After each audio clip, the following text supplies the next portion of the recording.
Well, President Inch, thank you so much for joining me to have a conversation around the concept of Maverick and Maverickism. We've been doing a magazine in the College of Business, I think probably for the last 12, 13 years. And every year we choose a different theme for the magazine. And this year we're choosing the theme of being a maverick because it seems especially fitting, and it's really exciting to be talking with you about that concept as a brand new president of our university, and as the 14th president of the university. This is an interesting time in our history, and so I'm really excited to talk with you about that today. So thank you. It's funny, when I took the job, I've studied what it means to be a maverick. And I think mavericks are different depending on what discipline you were in and what you choose to do with your life. My discipline, I came out of speech communication and rhetorical studies. And so for us, the maverick concept was one of showing your anima, your personal spirit, your drive, your ambition. Most of my career I taught in a small Lutheran private institution. There, the notion of being a maverick was finding your vocation and your place in the world. Here, I think, is about creativity, your entrepreneurship, your inventiveness, and how it is we try to make our world a better place using the unique gifts and skills that we have, that we hone here at our university.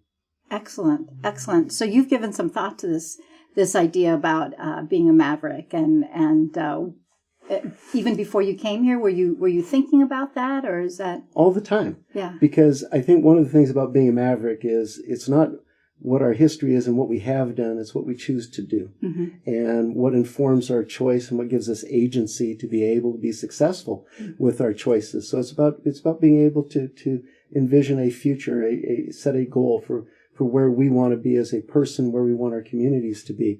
And what's interesting with just this topic right now is yesterday a student had written me asking tips for success in college, and she was writing an essay. And I said, you've got to begin with who you are as a person. And then from you as a person, you find your strengths, the things that make you a maverick, the things that make you innovative and creative. And that's the role you get to play in our world. And it's an exciting thing to discover. Which is what education is about, right? It's discovering your unique gifts, talents, and skills, sharpening them, and being able to create positive change. Love that. Love that. And I love that students feel as though they can reach out to you. And I even drew a picture on the note I sent back. It's like, here's my model of how this works. Nice. Yeah. I'd love to see that picture. That's really cool. I don't draw well. Oh, okay.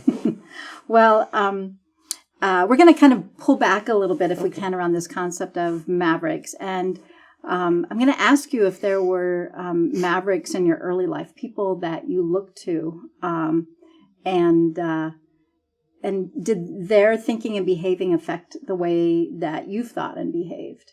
Oh, deeply. Yeah. For me in my life, I think about those people that didn't follow whatever a planned course of action might have been, but rather took an opportunity where they thought they could be a positive person, do something that was unique and challenging. And, probably the most important person for me growing up was my godfather, who was an Episcopal priest on the island where I grew up. And he had been in China, the Philippines, at the outbreak of World War II.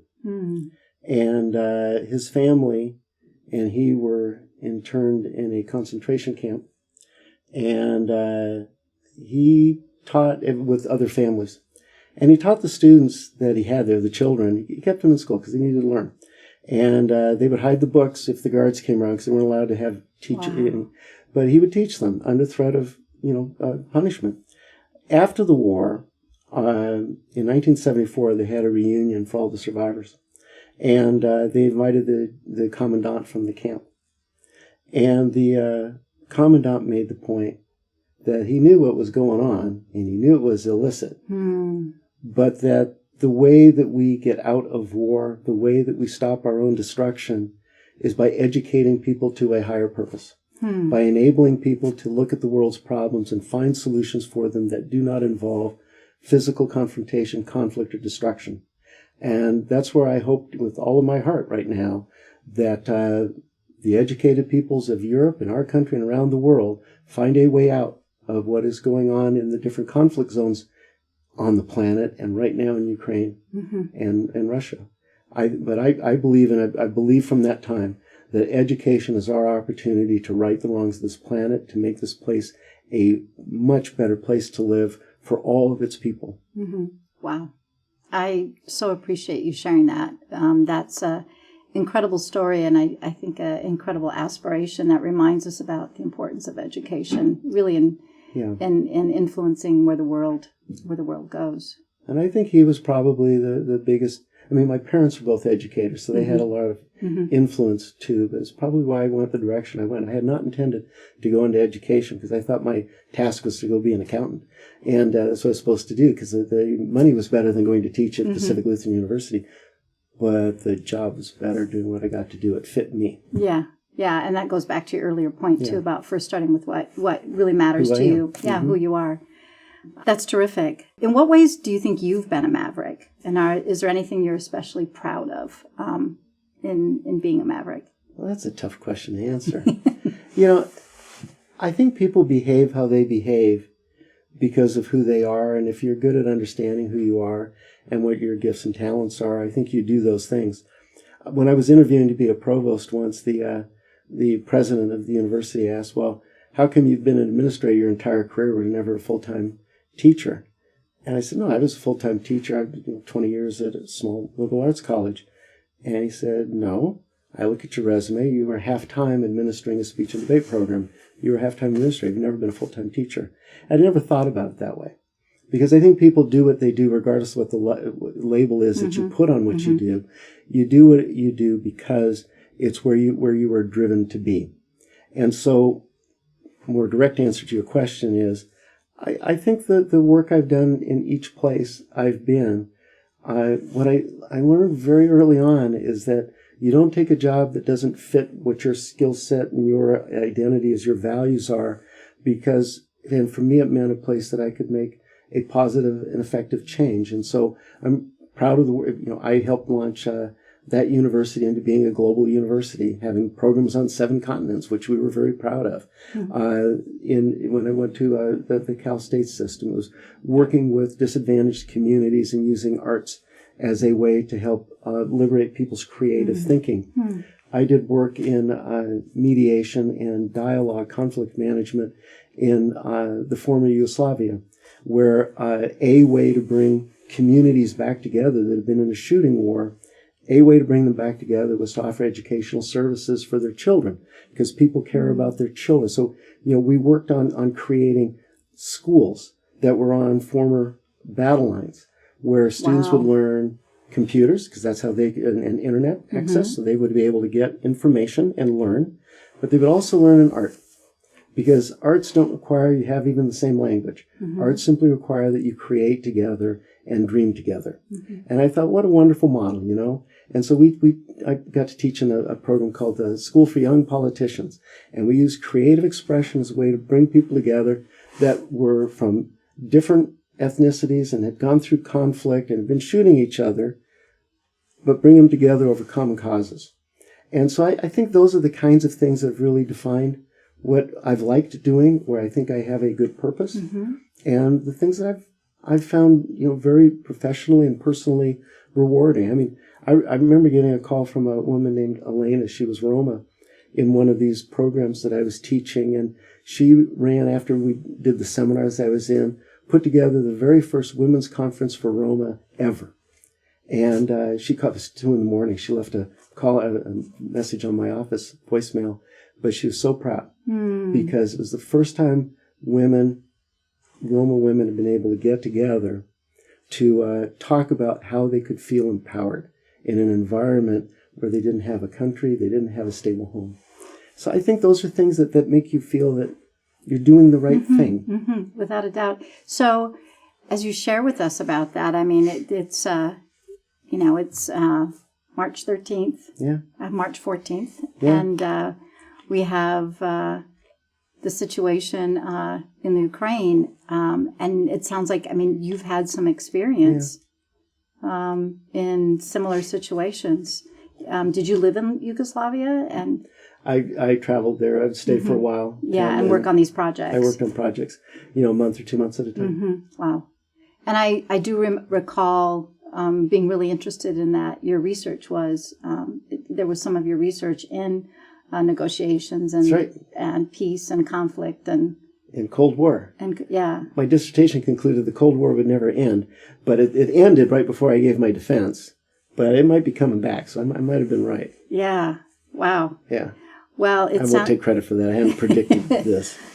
Yeah, this is an incredible time, but I think what you're reinforcing is that education is always is always an important part of the solution. And the thing about education is it's never a quick fix, right? We're working generationally, which means that our educational infrastructure needs to be sound.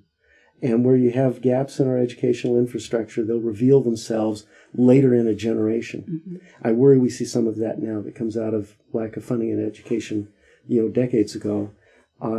But people's inability to grapple with difficult issues without resorting to force, Education gives us a repertoire, a toolkit to be able to use in difficult situations. It gives us a means to avoid force and use our language and use our presence to try to persuade, influence, or work with people to find a commonality.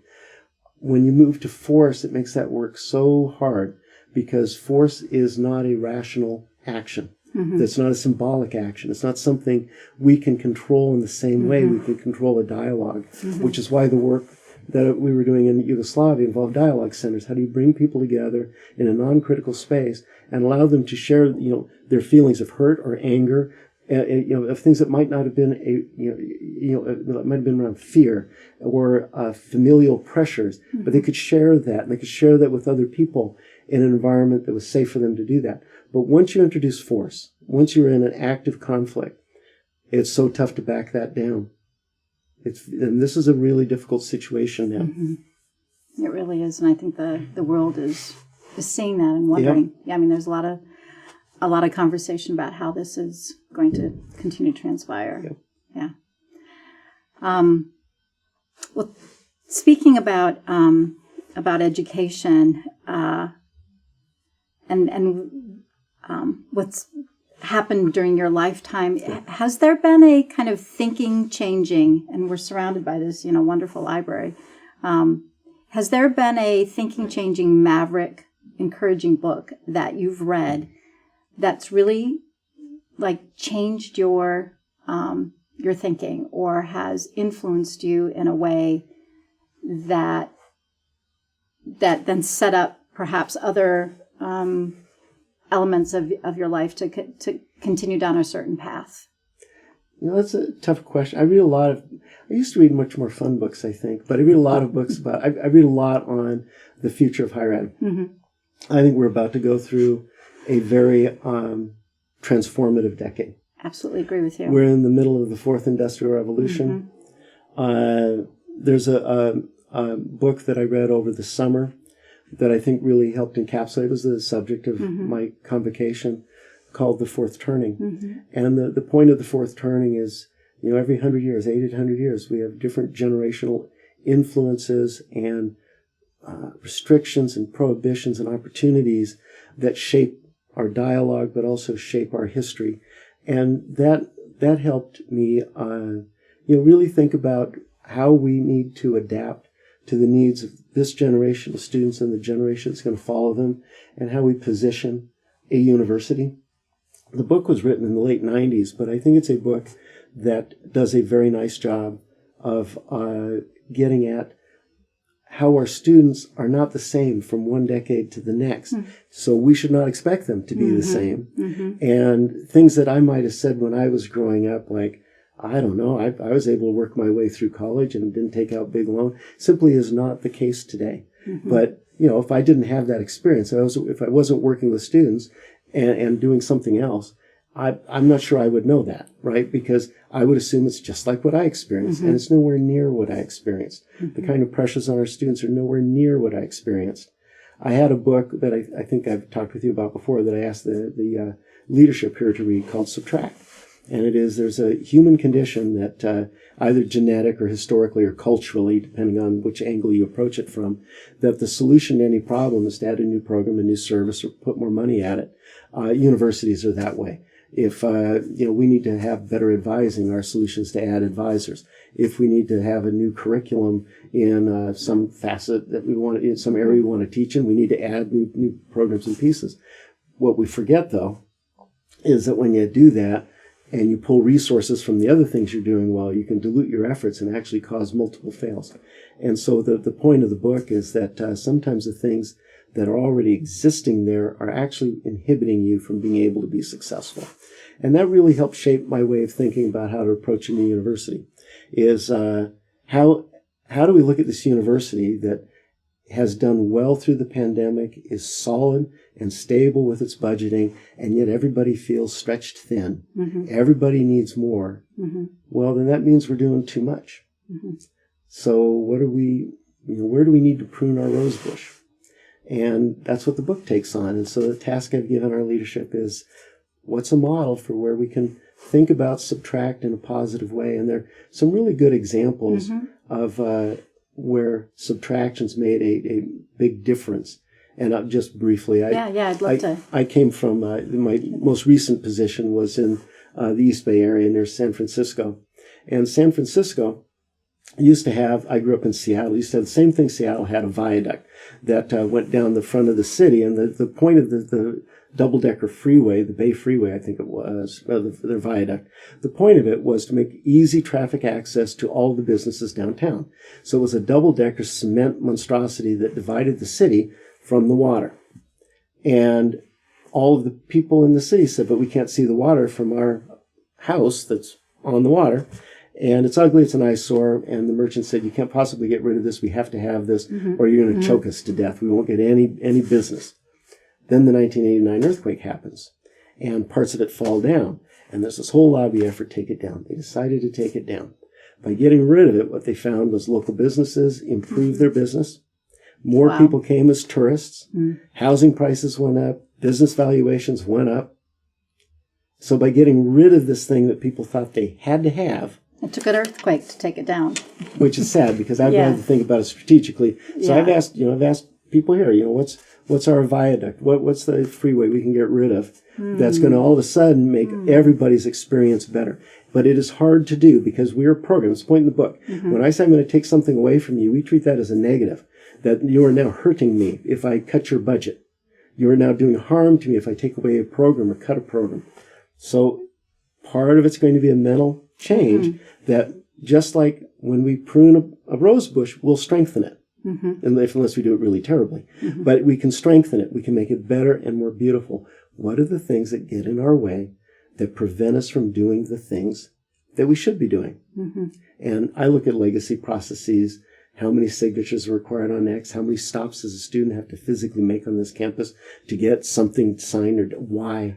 It's not needed. We can subtract all of those things. What are the critical elements that need to happen that we can make a difference with? We've gone through auditing the things that seem to slow down student progress, and then you interrogate, why does that thing exist? Why does it have to be there? Again, the book is Subtract. It's called Subtract. And by Klotz. By Klotz. Klotz, I think it's Klotz. Excellent. The other book I really like, though, but this is just more my guilty pleasure, but it helps me think, is a book called The Alchemist. The Optimist. Alchemist. The Alchemist. Oh, yes. It's about a shepherd who thinks he's trying to do one thing and discovers life in a different way. You know what's interesting about that book is I've actually found a lot of our students read that book.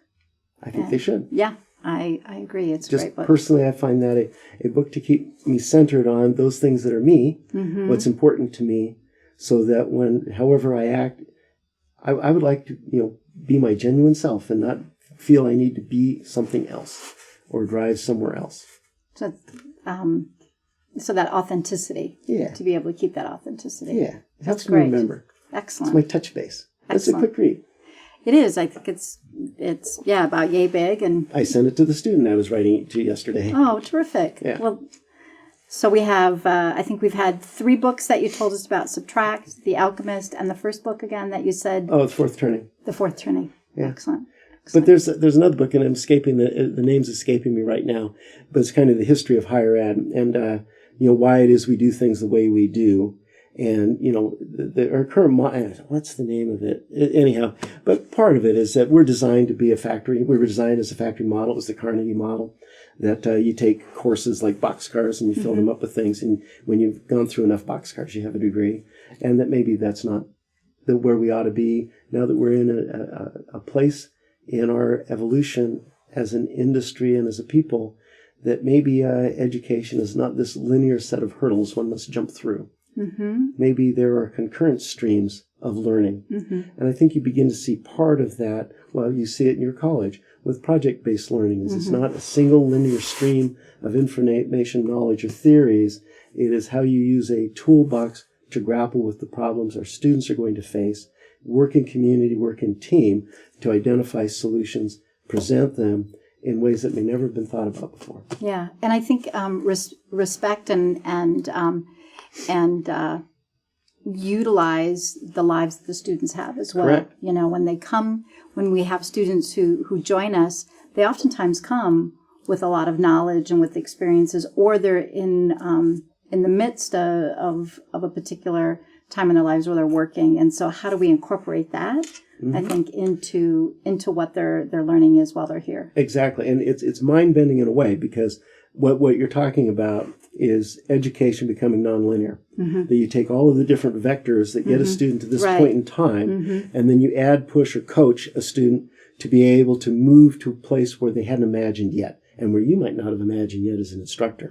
So that is a mutually fulfilling opportunity to go beyond where the textbooks are, to go beyond where the current state of the literature is, to be able to actively contribute something to the knowledge base. Exactly. And there's a very individualized sort of perspective to that as well, which I think is exciting. Which fits into where I started about helping the student discover their own unique gift sets, gifts and talents, and how they can use those to address the kinds of issues they're going to face that haven't even been imagined yet. Exactly. That's fabulous. So we have a 153-year history as an institution of higher ed, and you already talked about the fact that we're at this new cusp within higher ed, and what with being able to look forward and to see that our history is going to be different.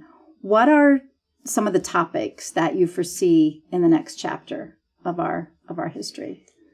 I think our next chapter is going to be marked by changing the way we approach students, their learning, and our role. One of the things when you begin to look at education as aligning a student's gifts, talents, resources, and what we bring. So if you imagine the student as a circle and what we bring as a circle, what emerges out of that, where that overlap is where there's some unique opportunities to address the world. And so what I think we'll find is we'll move out of a linear kind of model. Even little things, but they're symbolically important. Changing Armstrong Hall is a big deal. That's set up to be a very linear classroom, right? Student to professor, professor back to student, as opposed to more collaborative project orientation.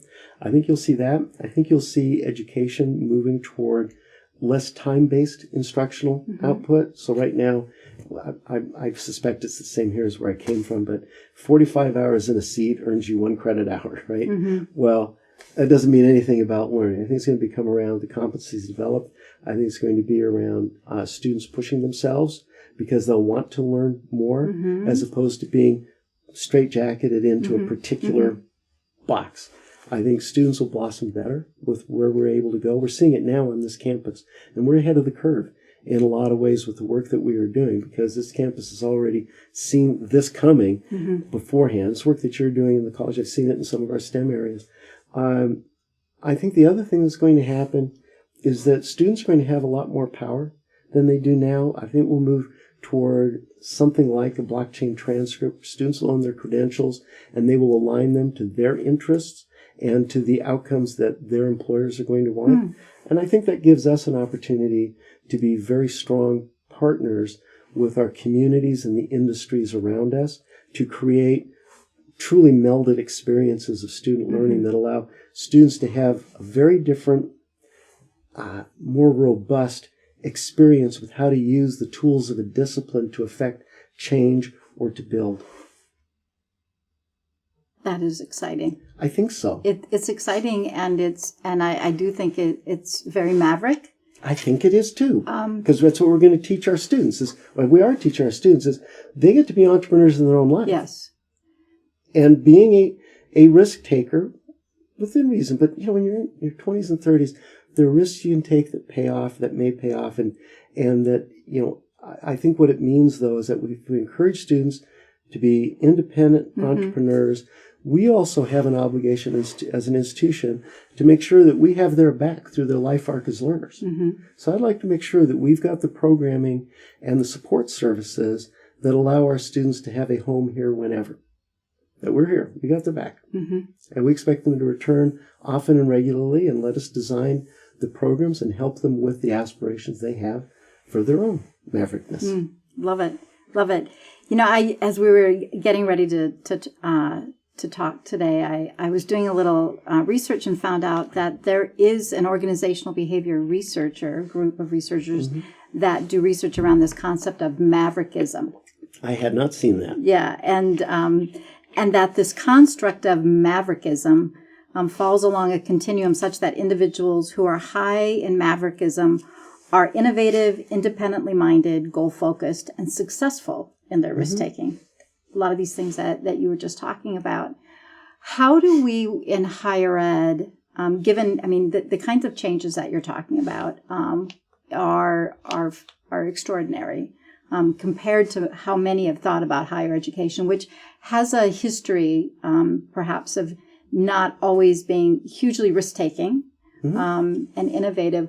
What do you think that we're going to have to do as a university to encourage more Maverickism, if you will, in our thinking and behavior, for us to really go from, one of the things that the researcher talks about is that you can be a maverick and not be a really performing maverick because you think these ideas, but you don't necessarily do them. Yeah. So what do you think, what's it going to take for us to move more of our team into higher levels of Maverickism that requires risk-taking and innovation and out-of-the-box thinking? Well, you have to begin with, does our community support that? What's our culture? Now, I think it does. And I also think that people get secure in the positions they have, how they teach and what they teach. I was once provost at a place that had a law school, and one of the professors there told me the great thing about teaching contracts is he's never had to change his notes in 35 years because it's not changed. Well, okay. I think for us to be a real relevant and important institution, we have to move. Our choice is going to be this. We can sit and be complacent and really rest on our laurels. And we've got great laurels to rest on. This is a great place. People love this place, and for all the right reasons. Or we can decide to get in front of the fourth industrial revolution that's coming, regardless of whether we want. If we sit back, we're still going to have to move and change, but we'll be reactive. Yeah. For me, my preference is we identify where we're headed and we get in front of it. And if we get in front of it, we'll be a leader in it. Yeah. And if we're a leader in it, we're going to set best practices and best standards. And to be Maverick is going to be what those best practices and best standards are. And the way I think you help move that change is show people it's possible. So I've always begun with the partners and departments and units on the campus that see the vision, embrace the idea, and are willing to try it out. And even if they fail, we learn. And as we learn, we develop good practices. As we learn good practices and we publish them and we start doing seminars in them, we invite others to join us. And over time, I think when people see that it's not as scary as they might think, that risk-taking, while it sounds really daunting, isn't as daunting as it may be, and certainly less daunting than if we sit back and do nothing. Where I worry, and I've worked at places that didn't do anything, and all of a sudden their students aren't there anymore, and they have departments that aren't there anymore, and it's sad. They don't know what happened. Well, I think it's you don't wait for it to happen. Yeah, you create your future. You create your future. We either choose to do that, or it's just going to happen to us. And I think the health and the strength of this university is about, I mean, it really is about us being Maverick, right? With us being entrepreneurial, innovative, creative, think about our future. What is it we want to be? One of the things that's really clear to me, having been here not quite a year yet, is students come here because the experience they get here is unique. And then if you break down what that experience is, part of it is what people think of as a traditional college experience, but there are lots of universities that have that. Mm-hmm. But part of the experiences they have is with our faculty here. Mm-hmm. Part of the experience they have is with their connection with community, internship, mm-hmm. service projects. Part of the experience they have is, and these are pockets, but they're good things. They've got very good professional mentorships mm-hmm. that are available. Well, how do we scale those mm-hmm. in ways that every one of our students is going to have some experience that is defining for them, that becomes a benchmark, mm-hmm. that secures them in their ability to go be entrepreneurial, creative, innovative. And then how do we as a university communicate with our students? That's good. Go do that, and we'll have your back. Mm-hmm. Yeah. That's on us. Yeah. And, you've mentioned this about, finding those pockets of mm-hmm. where Maverickism is high mm-hmm. on campus. And, we've really prided ourselves in the College of Business of pushing the envelope and creating those new programs and those new opportunities mm-hmm. for students. Is there anything in particular that you would, I guess, note? I mean, you're very early in your tenure here, but that you've discovered about us as a business school that you would encourage us to keep pursuing, given it is a strength and it is an opportunity. I've already told you, you've got programs I plan on borrowing and figure out how we can use some of them in the rest of the university.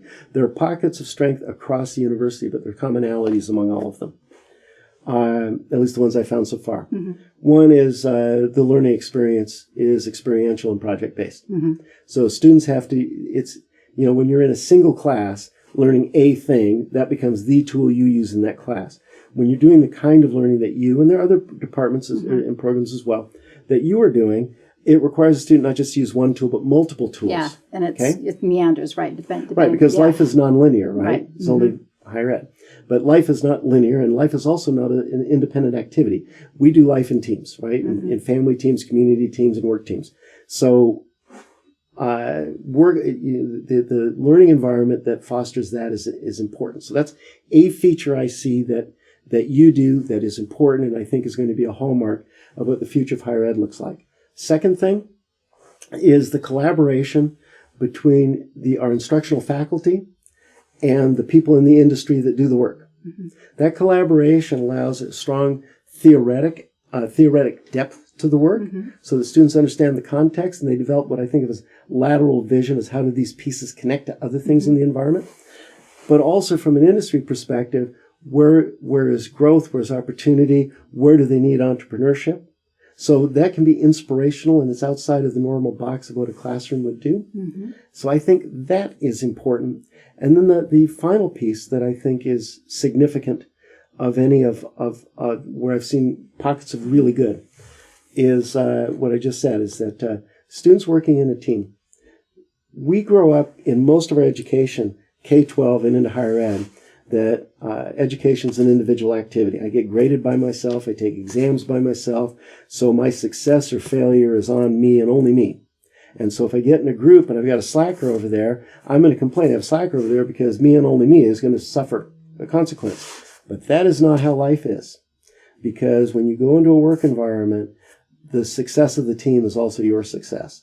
So team environments, how you pick teams, how you work with teams, how you navigate the interrelationships with teams mm-hmm. is important, because that will also define your ability to be successful. So I think those are the key variables in what will transform and shape higher education to come.